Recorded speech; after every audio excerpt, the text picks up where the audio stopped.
Hi అండి. నేను already last వీడియోలో చెప్పారు కదా పికిల్స్ లాంచ్ చేసామని. నేను మొత్తం 5 రకాల పికిల్స్ తెప్పించానండి. చికెను, రొయ్యలు, అల్లం, కరివేపాకు, కారపొడి. కారపొడి అంటే కారం కాదండి. ఎందుకంటే తెలంగాణ సైడ్ కొంతమంది కారాన్ని కారపొడి అంటారు. ఇది అది కాదు. ధనియాలు, జీలకర్ర, వెల్లుల్లిపాయలు, ఎండుమిర్చి మిక్స్ చేసి చేస్తారనమాట. చిన్నప్పుడు ఫీవర్ కానీ దగ్గు జ్వరం లేదా పత్తలు ఉన్నప్పుడు మా అమ్మ వేడివేడి అన్నంలో కారపొడి వేసి నెయ్యి వేసి పెట్టేది. ఖచ్చితంగా బాగా వర్క్ అవుతుంది. స్పైసీగా మంచి టేస్ట్ ఉంటుంది అనమాట. ఒకసారి ట్రై చేయండి. నేను ఒకేసారి అర కేజీలు పావు కేజీలు పెట్టుకోమనట్లేదు. ఎందుకంటే కొత్త వాళ్ళని ఎవరు నమ్మరు గుమ్ముని.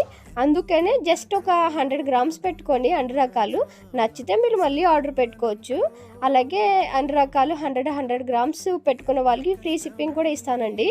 ఒకసారి చెక్ చేయండి. ఒకసారి టేస్ట్ చేస్తే మళ్ళీ ఆర్డర్ పెడతారని